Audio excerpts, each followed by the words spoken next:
नानावती अस्पताल में अमिताभ बच्चन और अभिषेक का इलाज चल रहा है।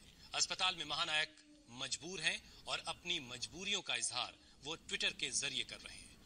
उन्होंने अस्पताल से कुछ संदेश अपने फैंस के लिए भेजे। क्या है महानायक का ये संदेश आपको बताएंगे।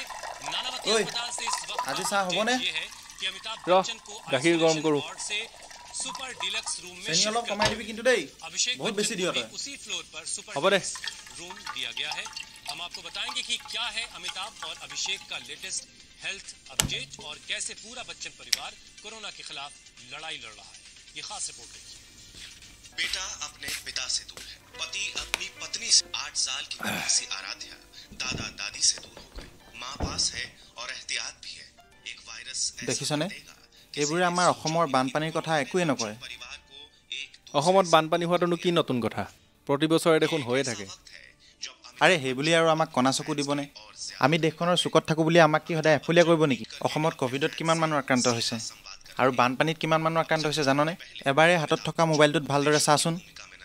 বাদ দে, এই সমস্যাৰ সমাধান আমি এনেকৈ বকি জকি উলিয়াব নোৱাৰোঁ।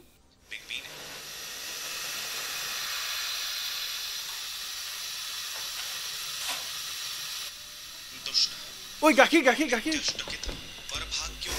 পৰিলে পৰিলে পৰিলে গোটেই বৰবাদ সৰহভাগেই পৰিলে। এয়া দেখিছ গাখীৰ কিনিলে চকু নিদিলোঁ উফন্দি দি পৰিলেই। তাকেহে এনেকৈ যদি অসমৰ সমস্যাবোৰলৈ আমি চকু নিদিওঁ পিছত কিন্তু বৰ বিপদ হ'ব।